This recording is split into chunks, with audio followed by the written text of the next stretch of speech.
Hello guys, hello Scorpio. Welcome dito sa aking channel, Scorpio. Alamin natin kung anong messages, vibration, gabay energy para sa lahat ng Scorpio. Ito yung general weekly tarot reading. So, pwede kang makaresonate. Kumuha tayo dito ng one card.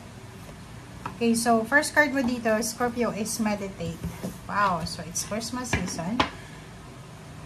Okay, tingnan natin. Second deck na tayo, Scorpio.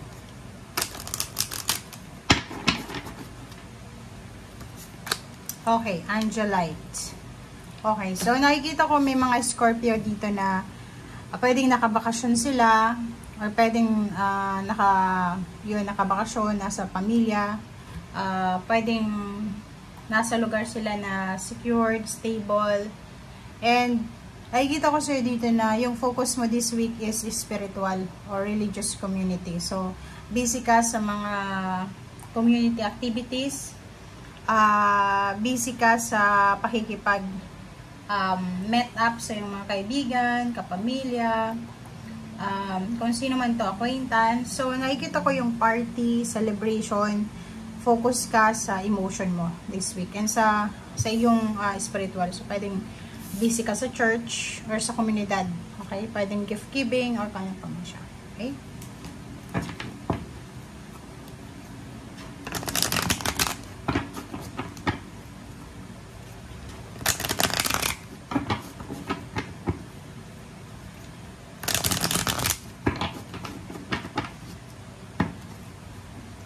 Okay, Scorpio.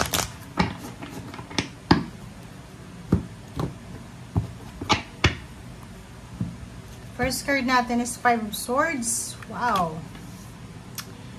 Sa linggong ito, may pinag-iisipan kang alisin sa buhay mo. Okay, parang pwedeng habits, unhealthy habits, negative thoughts, relationship, mindset. So, nakikita ko sa'yo dito na may kailangan kang i-give up or gusto mong i-give up sa linggong ito. Six of Coins. Wow. So, nakikita ko may matatanggap kang pera. So, may matatanggap kang biyaya. May matatanggap kang salapi. Or pwedeng ikaw yung mag-share. So, since nakikita mo dito na may gift giving, parang ganun. So, posibleng makatanggap ka ng regalo. Or at the same time, mag-share ka din ng blessings mo. Okay. Page of Coins. May incoming or upcoming good news regarding money. Pwede may incoming offer ng career or money, financial. May incoming offer na mataas na sweldo, change of position, higher position, parang ganun. So, this week, bibigyan ka ng pagkakataon ng ating universe na makapili. Okay? Piliin kung ano yung deserve mo na blessings. Yung iba dito, ito yung stability na pinagpipray nila, yung tumaas yung posisyon sa trabaho, tumaas yung sweldo, maging stable yung work, maging stable yung mindset, maging stable yung family. So, nakikita ko siya dito na darating ngayong linggong ito yung stability na minamanifest mo. Okay? Yung iba din sa inyo nakafocus sa trabaho, wala kayong ibang gagawin this week kundi mag-focus sa ginagawa nyo, businessman yan or career. Yung iba din, pwedeng nakabakasyon sa trabaho, parang ganun.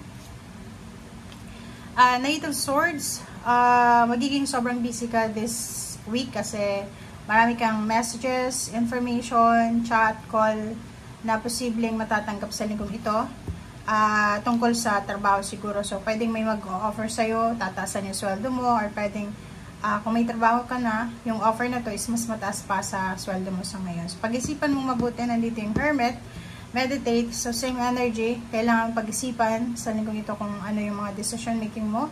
Huwag kang gagawa ng desisyon na hindi mo pinag-iisipan. And Temperance, kailangan natin ng pasensya sa linggong ito. Kaya huwag tayong magmadali sa linggong ito.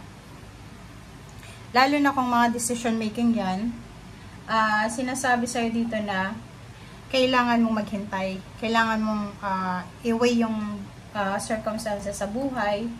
O yung mga offer na yan, if offer yung pinag-uusapan natin dito, kailangan mong bantayan yung offer na yan. Like, huwag kang magdedesisyon ng padalos-dalos. Okay? Be patient.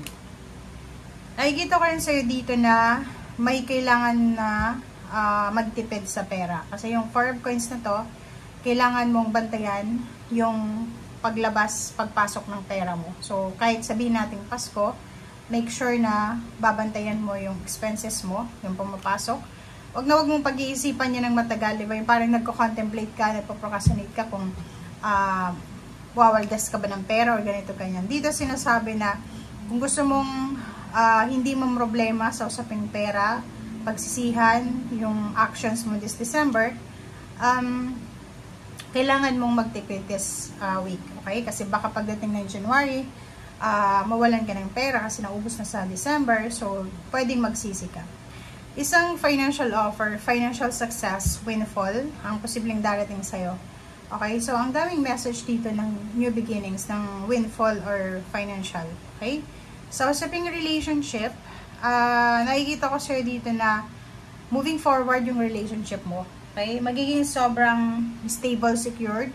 Kung yung relationship mo sa ngayon, emotional, ay hindi masyadong stable, posibleng meron kang ideas ngayon kung paano gawing stable itong relationship na to. Okay? So, may solusyon ka na or may kailangan kang gawin para maging stable ito or maayos yung mga gusot sa relationship. Sa usaping relationship din, parang nakikita ko na may iba sa inyo Scorpio na gusto nang makaalis, makalaya sa stagnant na relationship, sa relationship na sobrang toxic, siloso yung karelasyon. Nakikita ko yung relocation, plano. It's a plan, pwedeng may nagpaplanong makipaghiwalay or lumipat ng tirahan, lumipat ng trabaho, or lumipat siya malayo sa karelasyon niya. Okay? So yun, isang balita ang posibleng darating sa'yo. And ang balitang ito is pwedeng magdala sa'yo ng happiness, joy, and prosperity. Ang balitang ito ay pwedeng magdala sa'yo ng kalma.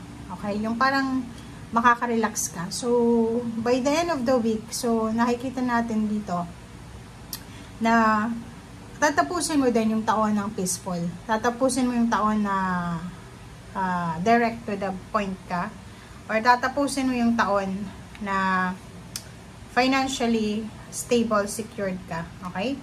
And nakikita ko sa'yo dito, kung may business plan ka, travel plan, lalo yung iba na gustong pumunta ng ibang bansa for work, or for business, or for leisure, for visit, nakikita ko sa'yo dito na isang tao ang posibleng makakolab mo. So, isang tao yung posibleng tutulong sa'yo para ayusin yung papeles mo, yung kontrata, yung mga birth certificate, documents, or anything. So, nakikita ko rin if may business ka, improving yung business mo. Nakikita natin maraming improvement ang posibleng mangyari sa'yo, lalo na sa usaping salapi. Okay? Yun lang, magpag-isipan mo buti lahat ng decision making mo bago ka mag-decide. Okay? Thank you guys. Bye!